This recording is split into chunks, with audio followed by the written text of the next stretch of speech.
Hello everyone, कैसे हैं आप सब। अच्छा, यूपीपीएससी 17 को जो एग्जाम होने वाला है उसका एडमिट कार्ड किन किन का डाउनलोड नहीं हो रहा है, किन किन लोगों ने ट्राई किया, डाउनलोड नहीं हो रहा। कौन कौन से आप में से यूपीपीएससी के वेबसाइट पर गए, वेबसाइट आपको क्रैश मिला है।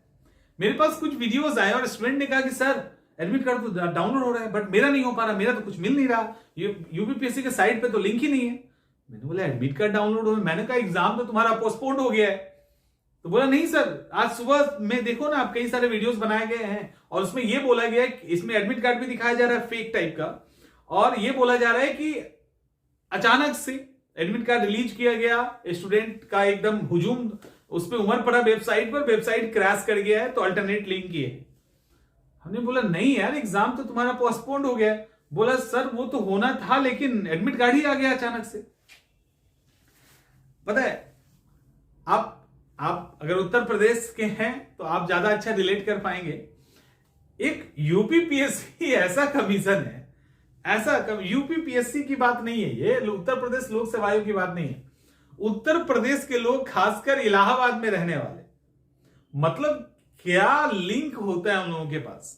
मतलब लिटरली यूपी वाले पढ़ने में, याद करने में भी नंबर 1 है और नंबर 1 जुगाड़ू लाल।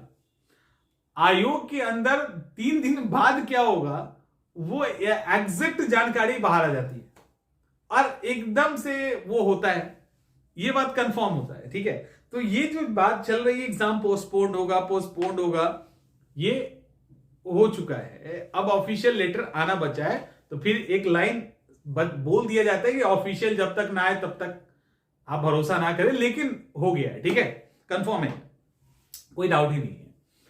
तो अब ये उत्तर प्रदेश के साथ बड़ी खासियत है। मतलब यूपी वाले पूरे पता नहीं कौन सा लिंक लगाते हैं, नहीं लगाते हैं, मतलब एग्जैक्ट उनके पास डाटा होता है, ऐसा डाटा होता है कि जैसे स्कैनर अंदर लगा है, कैमरा लगा है और सबको दिख रहा है, और विद इन हाफ, मतलब विद इन 30 मिनट्स या 1 घंटे वो पूरा इलाका में फैल जाता है। तो ऑलमोस्ट बहुत सारी चीजें सही आती है। तो उसी में से एक ये सही खबर है कि 17 को आपका एग्जाम नहीं हो रहा है। तो जो भी एग्जाम की तैयारी करने जा रहे हैं, जो भी एग्जाम की तैयारी कर रहे हैं, तो उस अकॉर्डिंग प्लान कर रहे हैं, तो अपने प्लान को उसके अकॉर्डिंग एक्सटेंड कर दीजिए और अब थोड़ा सा डिटेल में प्लान बनाइए, अच्छे से पढ़िए। जिनको लग रहा था कि मौका नहीं मिला था, कम मिला था, और मिलना चाहिए, मिल गया। लेकिन एक चीज ध्यान रखना, जिनको लगता है कि और मिलना चाहिए उनके लिए हमेशा टाइम कम ही रह जाता है। वो फिर 2 घंटा सोएंगे, 2 महीने सोएंगे, और फिर जब एग्जाम का टाइम आएगा तो फिर जगेंगे, बोलेंगे थोड़ा सा और बढ़ जाता। अब सवाल है कि एग्जाम होगा कब। तो इस एग्जाम, अब ये 17 मार्च को तो हो नहीं रहा, अप्रैल में होगा नहीं, मई का सब, अप्रैल और मई तो पूरा इलेक्शन में गया आपका। ये एग्जाम की संभावना अगर बनेगी भी, जो नहीं पता है, तो वो जून में 15 के बाद की उम्मीद है। तो जून में एग्जाम आपका हो जाएगा, इसकी प्रोबेबिलिटी ज्यादा है, और वो भी 15 के आसपास आपका वो डेट हो, उसके बाद ही डेट होना चाहिए थी। तो ये सारी चीजें हैं। तो यूपीपीएससी का एग्जाम हो गया, अब बारी है जेपीएससी की। अब देखते हैं जेपीएससी क्या करती है। तो वेट एंड वॉच जेपीएससी वाले। जिस तरह से यूपीपीएससी को रोका गया है, एग्जाम पोस्टपोन किया गया है, उम्मीद करते हैं जेपीएससी भी अपना दिमाग लगाएगी अच्छे से और छात्र हित में एग्जाम को कुछ समय के लिए पोस्टपोन कर दिया जाएगा।